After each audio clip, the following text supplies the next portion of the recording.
Bonjour les amis et bienvenue dans l'épisode 4 de Totalement Fibré, votre rendez-vous hebdomadaire sur l'actualité de Free et des télécoms. On se retrouve effectivement toutes les semaines, sauf la semaine dernière, excusez-nous, il y en a qui ont fêté un peu trop la fête de la musique, et du coup ils n'étaient pas forcément en forme le lendemain. Voilà, je donnerai pas de nom, mais ils sont parmi nous ce soir. Donc comme d'habitude, comme toutes les semaines, on va faire un petit tour de table pour vous présenter le sommaire de cette vidéo. Donc on commence par Max. Bonjour Max. Bonjour Olivier. Tu vas nous parler de quoi aujourd'hui? Alors, je vais vous parler de Free qui, donc, à la veille des vacances d'été, a inclus 4 nouvelles destinations dans son forfait à 100 Go. Puis je reviendrai sur un accord attendu, signé enfin entre Free et l'opérateur d'infrastructure Altitude.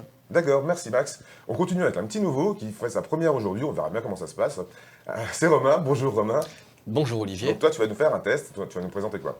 Alors, je vais vous présenter tout simplement le contrôle parental sur la Freebox OS, comment le paramétrer et définir les plages horaires en fonction de vos équipements. D'accord, on voit ça tout à l'heure. Et enfin Tristan, bonjour Tristan. Bonjour Olivier. De quoi il va être question cette semaine? Alors cette semaine, je vais vous parler des premiers retours sur les estimations du nombre d'abonnés d'Iliad en Italie. Et on va revenir un petit peu sur la guerre contre le subventionnement des mobiles qu'a lancé Free. D'accord, merci. Donc comme le disait Max à l'instant, il y a des nouvelles destinations, on va pouvoir partir en vacances. Où ça alors? Tout à fait. Donc depuis mardi, Free permet donc à ses abonnés d'emporter leur forfait à 19,99 € donc dans leur valise et donc de consommer les 25 gigas par mois de roaming. Donc depuis 4 nouvelles destinations, donc il y a le Brésil, l'Ukraine, mais aussi les îles anglo-normandes, donc de Jersey et de Guernesey. Donc elles sont situées dans la Manche au nord de Saint-Malo. Il y a aussi l'île de Man, donc qui est quant à elle située entre l'Angleterre et l'Irlande. Donc c'est un joli tir groupé de Free, parce que ce qu'il faut savoir, c'est que le MO était facturé au Brésil jusqu'à présent 7,95 €, donc le MO, et l'Ukraine 4,90 € si je ne m'abuse, quelque chose comme ça. Donc par contre, il faut faire attention, puisque pour ces 4 nouvelles destinations, les appels SMS et MMS ne sont pas inclus, pas illimités. Donc c'est aussi le cas des 6 dernières destinations qui ont été ajoutées dernièrement, donc depuis fin 2017. Donc il s'agit donc en vrac de la Donc, Suisse. on peut voir peut-être la carte en plus gros. Donc la Suisse, Voilà. l'Algérie. Donc là on voit bien sur la Russie, carte, donc en Thaïlande, orange, ce sont les destinations où il n'y a que la data. que la data, et les autres, donc appels, SMS, MMS illimité, plus la data. Donc ça, c'est une carte qu'on peut retrouver sur le site de l'assistance Free Mobile, qui est à chaque fois mise à jour en fonction des nouvelles destinations ajoutées. Donc si on veut téléphoner, il suffit d'utiliser des applications tierces comme... WhatsApp, etc. Voilà. Merci Max. Donc on continue avec des petites informations qu'on a eues cette semaine, en tout cas que Xavier Niel a donné cette semaine, sur la Freebox V7. Alors il était invité cette semaine à une conférence et on l'a posé la question, enfin pas nous personnellement, mais en tout cas Watch TV a ramené des informations, en tout cas a filmé. Et on va vous montrer un petit extrait. Donc il a donné quelques détails sur la Freebox, sur la nouvelle Freebox V7 qui va s'adresser aux nouvelles générations. Alors si on peut regarder tout de suite la vidéo, le petit extrait, puis on en parle ensuite. Disait imiter, et tant mieux parce que c'est pour le bien du marché français. Encore une fois, c'est quand on est copié qu'on a le sentiment d'avoir fait quelque chose qui bouleverse et qui change les choses. Mais donc on repart de ça et on se dit, voilà, super, maintenant on a fait ça il y a presque 20 ans, on a eu une super idée, maintenant essayons de voir comment le monde a évolué, et le monde il a changé. La consommation de nos ados d'Internet, elle est différente, notre consommation à nous, elle est différente, on ne regarde plus les mêmes choses, on ne regarde plus les choses de la même manière. Et qu'est-ce que l'on est capable de faire passer sur Internet, qu'est-ce qu'on est capable d'apporter comme services qui ne sont pas accessibles au plus grand nombre. Donc comment on est capable de prendre tout ça et d'inventer quelque chose qui à la fois crée l'effet waouh et à la fois parle à des gens à qui aujourd'hui la notion parle moins. Et donc notre truc, c'est comment on est capable d'adresser nos enfants, comment on est capable de faire qu'un jeune de 20 ans va aller se passionner ou ait envie d'une box. Là où aujourd'hui, globalement, il est scotché sur son portable et la box il s'en moque. Et donc on est... Voilà, donc comme vous avez pu l'entendre, Xavier Niel a dit qu'il y aurait des services qui s'adresseraient aux plus jeunes d'entre nous et qu'il veut essayer de les détourner, en tout cas des smartphones. Donc c'est pas trop ce qu'il pourrait y avoir sur une box qui pourrait détourner les plus jeunes des smartphones. En tout cas, si vous voulez voir l'intégralité de cette vidéo, vous allez sur Watch TV qui est disponible sur la Freebox, sur toutes les Freebox, en tout cas sur Freebox TV gratuitement.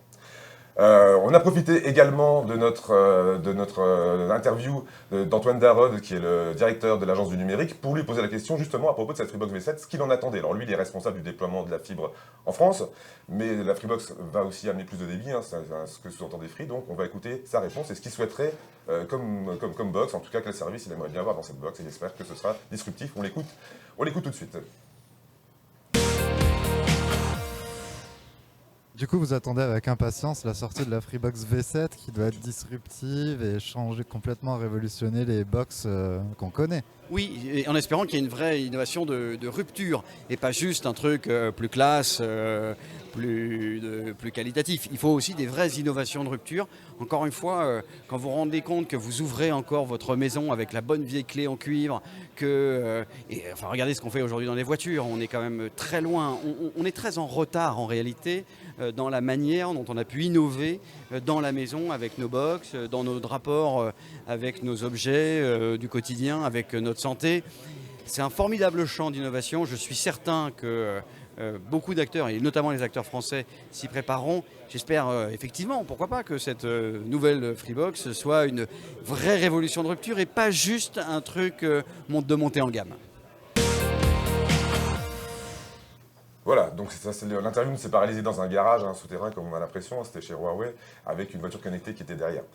Donc voilà, donc pour son avis, voilà, donc il espère évidemment que ça va faire évoluer les choses, enfin, en tout cas que ça va apporter quelque chose de nouveau. Vous pouvez retrouver l'intégralité de cette interview directement sur notre chaîne YouTube ou sur Univers Freebox, on vous met les liens de toute façon en dessous de la vidéo. On part du côté de Tristan qui nous a promis de nous donner des chiffres sur l'Italie, puisque vous le savez, Free a lancé ses offres en Italie.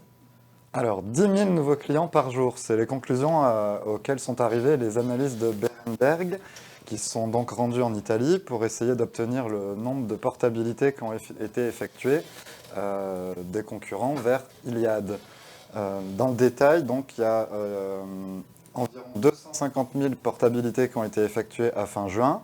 Et à cela, il faut ajouter aussi le nombre de nouveaux numéros qui ont été pris directement dans les bornes ou dans les boutiques, qu'ils estiment à entre 50 000 et 100 000 clients, ce qui porte donc à 350 000 le nombre de clients Iliad en un mois, puisque l'offre a été lancée il y a un mois, fin mai. D'accord. Donc on est en deçà de ce qu'il y a eu en France, parce qu'en France, il y a eu quelques jours, il y a eu 1 million, mais c'est quand même important. Alors voilà, il souligne que c'est quand même un solide démarrage pour une marque qui était inconnue, qui ne vendait pas de smartphone et qui a une présence limitée en Italie, puisqu'ils viennent de se lancer. Tous les autres opérateurs, les autres concurrents ont réagi avec des offres tarifaires agressives pour essayer de conserver leurs clients. Le plus touché, c'est donc Windtree, suivi Vodafone et enfin TIM, Telecom Italia. D'accord, donc Pari réussi pour l'instant, en tout cas pour Free en Italie. Pour l'instant, c'est un bon démarrage. D'accord, merci Tristan. On vous l'a promis, Romain, qui a beaucoup de pression sur ses épaules aujourd'hui parce qu'il va nous faire un test, donc tu vas nous présenter le contrôle parental de Freebox OS. Donc explique-nous ce qu'il permet. Alors, il permet dans un premier temps donc de définir une plage horaire pour l'activation de l'accès à Internet et de le délimiter à certains périphériques. On peut délimiter tout simplement l'accès à Internet ou tout autoriser. On va regarder ça, donc il faut aller sur Freebox OS. Exactement. Alors, je vais faire une petite démonstration. Donc l'adresse de Freebox OS. Exactement. Donc, vous allez sur votre navigateur Internet, vous tapez Freebox OS, ça va être le tout premier lien que vous avez, vous cliquez dessus et vous aurez cette page qui s'affiche devant vous.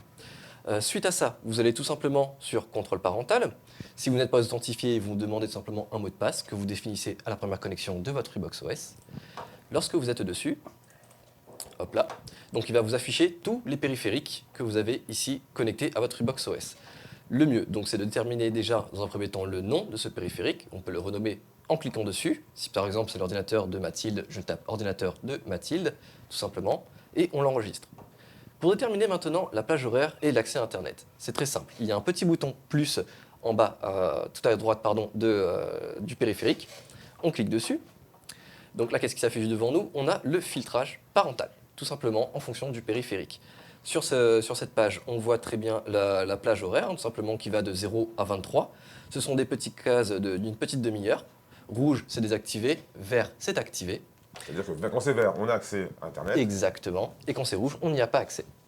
On peut déterminer aussi du lundi au dimanche, bien entendu, et les jours spéciaux. Là, par exemple, tous les lundis de 8h à 10h, montre-nous comment on fait pour bloquer l'accès Internet à Mathilde. Alors, on va prendre le lundi, donc de 8h à 10h, on va sur 8h, on voit ici de 8h à 8h30, on clique tout simplement, hop, toutes les petites cases jusqu'à 10h. Et là, Mathilde ne pourra plus accéder à Internet. Et là, Mathilde ne pourra plus du tout accéder à Internet. On peut, cela dit, autoriser juste l'accès à Internet ou tout autoriser.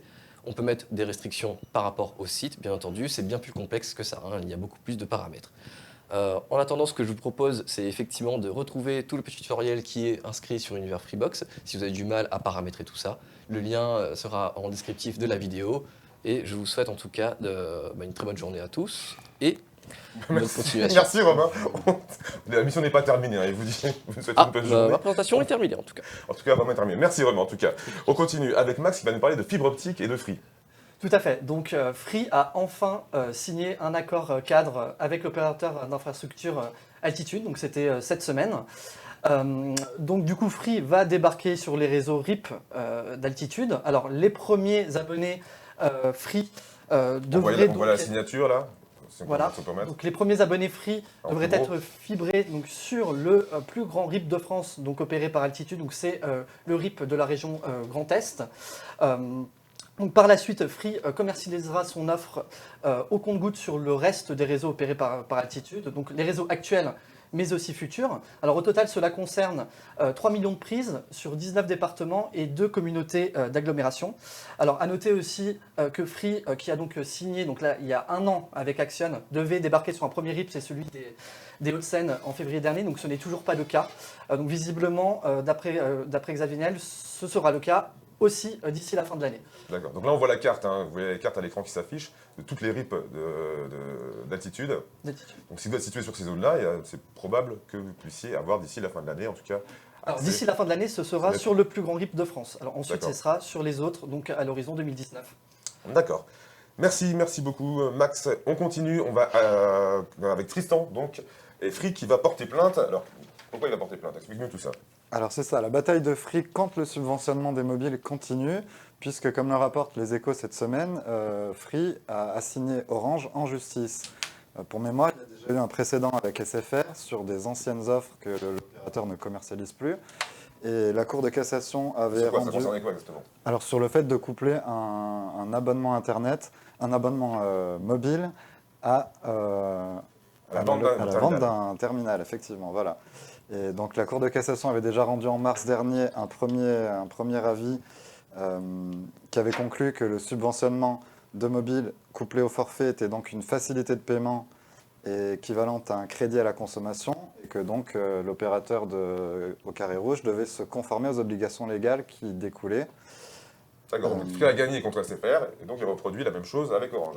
Voilà, donc on se demandait si ça pouvait avoir un impact sur les offres d'Orange et de Bouygues qui proposent ce même système. Orange avait dit que cette décision ne les concernait pas. Et du coup, désormais, maintenant, il y a une nouvelle étape qui s'ouvre avec la procédure contre Orange. Ce qu'il faut ajouter aussi, c'est que concernant SFR, il s'agissait d'anciennes offres, et pour Orange, ce sont des offres actuelles. Voilà, il y a plus de risques pour Orange. Merci beaucoup Tristan. Donc on continue avec Margot, que vous connaissez déjà, que vous avez déjà vu, qui va dans la rue pour vous poser des questions sur l'actualité du numérique, en tout cas sur vos usages. Et donc cette semaine, qu'est-ce que tu allais demander? Tout à fait. Alors bonjour Olivier. Donc cette semaine, on allait avec Adrien, on allait vous poser quelques questions sur les applications mobiles. Donc plus ce que vous utilisez sur votre smartphone. Donc on vous laisse regarder ça en vidéo puis on en débat après.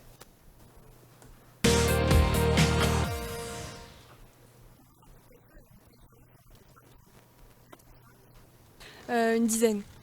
Un peu moins d'une dizaine. Environ 5-6. 3. Au moins une quinzaine. Je dirais à peu près une dizaine.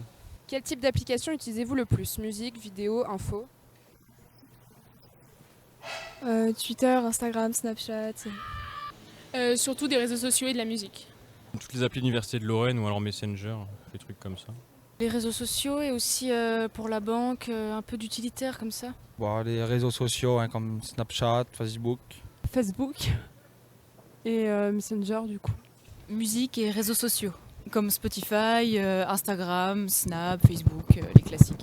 Ce sera les réseaux sociaux, Instagram notamment, Facebook aussi. Quels sont les jeux mobiles auxquels vous jouez le plus? Quelques jeux de guerre. Je joue très peu à des jeux mobiles, mais sinon avant c'était Candy Crush et voilà. PUBG. Et c'est tout. Combien de temps par jour utilisez-vous votre smartphone? Bon, environ 2-3 heures. Je pense au moins 2-3 heures en tout. 4-5 heures peut-être. Entre 5 et 10 heures selon ce que je fais. 3 heures on va dire, ouais, 3 heures. Donc comme vous avez pu le voir, donc, on a à peu près une moyenne de 4 à 5 heures par jour. Et les internautes sont plus sur les réseaux sociaux. Vous êtes plus réseaux sociaux, vous servez à quoi? Moi, sur les applications, j'avoue, je suis pas le bon exemple parce que j'en télécharge très peu. Je vais directement sur les versions web des différents services. D'accord, et toi Tristan? Moi, réseaux sociaux, ouais, les Sur classiques réseaux sociaux, Netflix pour la vidéo par exemple. Et les applications payantes, ça vous est déjà arrivé d'en acheter ou Alors moi, peu de rarement, personnes je ont paye acheté, pas. Très rarement. Très rarement. D'accord, merci. Voilà, donc on termine sur ce mini-débat en fin d'émission. Donc on se retrouve la semaine prochaine, vendredi, sur YouTube et sur Univers Freebox, et bien sûr sur Univers Freebox toute la semaine.